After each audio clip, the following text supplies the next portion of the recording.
नमस्कार दोस्तों, हमारे YouTube चैनल में आपका स्वागत है।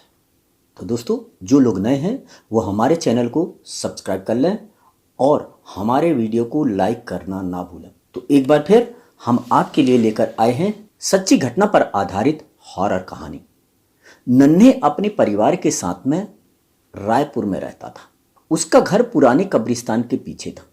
उसके घर के छत से कब्रिस्तान अच्छे से दिखता था और कब्रिस्तान के बीच में एक शॉर्टकट रोड भी था जिससे इस कॉलोनी के लोग आते जाते थे। नन्ही के दो बच्चे थे। दोनों बड़े ही शैतान थे, मोंटू और छोटू। एक बार गर्मियों की छुट्टी में मोंटू और छोटू की ममेरी बहन सोनिया उनके घर आई। सोनिया भी कम नहीं थी। तीनों के बीच 2-3 साल का अंतर रहा होगा। तीनों मिलकर के बहुत मस्ती करते थे। कब दिन से रात हो जाती थी और रात से कब सुबह हो जाती थी पता ही नहीं चल पा रहा था। एक रात तीनों ने मिलकर के एक प्लान बनाया और रात में ट्रुथ और डेयर वाला खेल खेलने लगे। खेल चल रहा था। मोंटू सोनिया से पूछता है कि तुम ट्रुथ लोगी या डेयर। सोनिया ने बोला डेयर और पूछा कि तुम लोग कुछ खतरनाक करने के लिए तो ना कहोगे ना। उन्होंने बोला नहीं नहीं, ऐसा हम कुछ नहीं करने वाले। अब खेल चालू हुआ और सोनिया हार गई। मोंटू ने बोला तो जाओ अब छत पर घूम करके आ जाओ और छत पर रखे गमले में से एक फूल तोड़ करके लाना, तभी हमें पता चलेगा कि तुम छत पर गई थी या नहीं। सोनिया नहीं नहीं, मैं छत पर नहीं जाऊंगी। छत पर से तो कब्रिस्तान दिखता है और मुझे डर लगता है। नहीं, मैं नहीं जाऊंगा। मोंटू और छोटू दोनों मिलकर के सोनिया को छत पर जाने के लिए जबरदस्ती बोलने लगे। आखिर हार करके सोनिया छत पर जाती है। वह बहुत ट्राई करती है कि कब्रिस्तान की तरफ ना देखे, लेकिन नजर चली ही जाती है और जैसे ही गमले में से फूल तोड़ती है उसकी नजर सामने कब्रिस्तान पर पड़ जाती है। कब्रिस्तान के बीच में एक बड़ा सा सूखा पेड़ था। वहां वो देखती है उस पेड़ पर एक सर कटी हुई लाश लटक रही थी। सोनिया उसे देखती है और जोर से चिल्लाती है और बेहोश होकर के गिर जाती है। फिर जब सोनिया बहुत देर तक छत पर से नहीं लौटी तो मोंटू और छोटू दोनों डर गए। दोनों छत पर जाकर के देखा कि सोनिया तो बेहोश पड़ी है। दोनों डर गए और नीचे जाकर के मम्मी पापा को बुला करके लाए। नन्ही, तुम तीनों ने ऐसा खेल खेलने की जरूरत क्या थी? मोंटू, तुम तो जानते हो ना कि कब्रिस्तान के बारे में कैसी कैसी खबरें आती हैं, फिर भी तुमने सोनिया को रात में छत जाने के लिए क्यों भेजा? मोंटू बोला सॉरी डैड, मुझसे गलती हो गई, हम आगे से ऐसा नहीं करेंगे। नन्ही, और फिर कभी दोबारा ऐसा काम किया तो तुम दोनों को भी उसी कब्रिस्तान में छोड़ आऊंगा। अच्छा सोनिया बेटी, अब ये बताओ तुम्हें कैसा लग रहा है और तुमने वहां क्या देखा जिससे तुम बेहोश हो गई?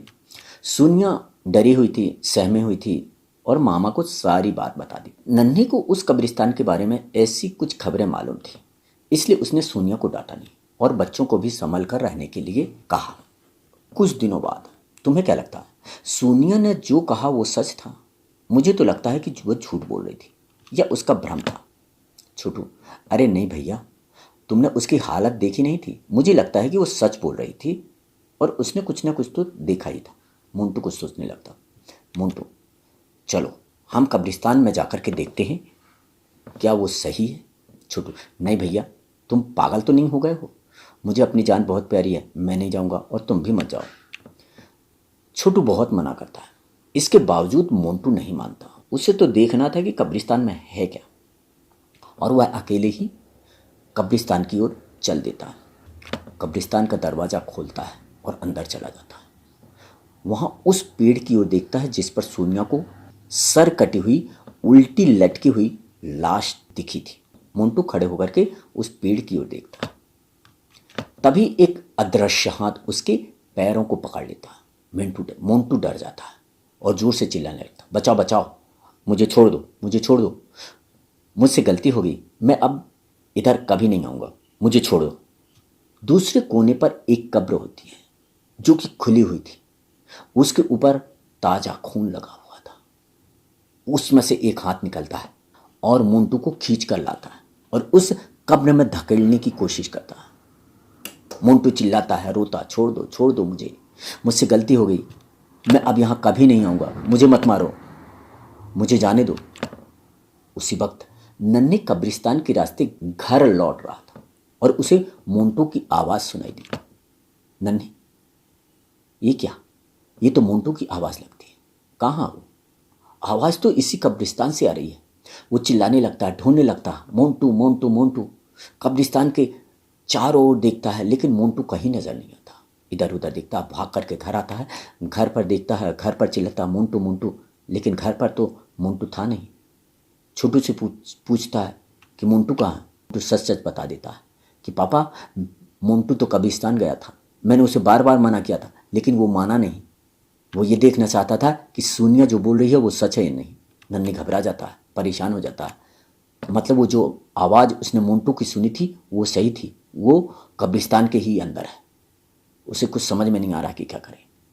फिर नन्ही अपने घर के मंदिर में जाता है और मंदिर में शंख में जो जल रखा होता है उसे लेकर के कब्रिस्तान में जाता है। नन्ही उसी जगह जाता है जहाँ से आवाज़ आ रही थी।